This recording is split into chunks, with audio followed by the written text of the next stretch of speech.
ماڵپەڕی گلۆبال فایرپاور کە تایبەتە بە ڕیزبەندیکردنی ژمارەی سەربازی سوپای وڵاتانی جیهان ڕایگەیاند. عێراق سێهەم وڵاتی عەرەبیە لە ڕووی زۆری ژمارەی سەربازەوە.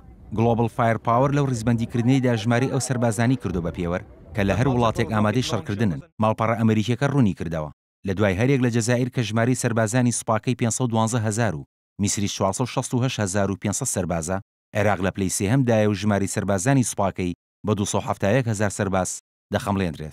لەسەر ئاسی 126 وڵاتیش کە ماڵپەڕی گلۆبال فایرپاور ڕیزبەندی سوپاکانی کردووە، عێراق لە پلەی 112 دایە لە ڕووی قەبارەوە. هەر لەو ڕیزبەندیەدا چین خاوەنی گەورەترین سوپایە لە جیهاندا کە لە نزیکەی 2,333,000 سەرباز پێک دێت. دوای ئەویش ئەمریکا دووەم سوپایە لە جیهاندا لە ڕووی قەبارەوە و ژمارەی سەربازەکانی 1,400,000 سەربازە.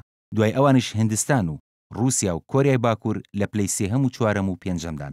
یەکەم هێزی چەکداری عێراق بەر لەنەوە 4 ساڵ و لە ساڵی 1921دا لە سەردەمی پادشایەتی و حکمی ئیتیدابی بەریتانیا لەلایەن ژمارەیەک ئەفسەری عێراقی پێکێنرا کە پێشتر لە سوپای عوسمانی ئەفسەر بوون و هەر لە سەرەتای پێکێنانیەوە ژمارەیەک ئەفسەری کورتیایدا بەشدار بوون. هێزی ئاسمانی عێراقیش لە ساڵی 1930 و هێزی دەریاییش لە ساڵی 1930دا پێکێنران.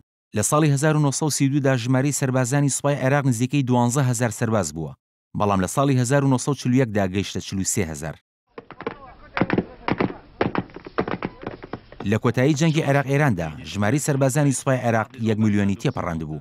لە 23 ئایاری ساڵی 2023دا و دوای 82 ساڵە دامەزراندنی بە بڕیارێکی پۆلبریمەری حاکمی مەدەنی ئەو کاتی عێراق، سوپای عێراق هەڵوەشێنرایەوە. لە سەرەتای 2005دا حکوومەتی کاتی عێراق بە یارمەتی هێزەکانی فرەڕەگەز 90 فەوجی سوپای نوێی عێراقیان پێکێنایەوە. سوپای عێراق لە کودەتاکانی مێژووی هاوچەرخی عێراق تێوەگلاوە، هەروە بەشداری جەنگەکانی عێراق دژ بە ئیسرائیل و ئێران و کوێیت و ئەمریکای کردووە. ئەوە جگە لەو شەڕانی کە دژ بە گەلی کورد و ڕاپەڕینی شیعەکان ئەنجامی داون. کاروان شێخ موحسین، NRT.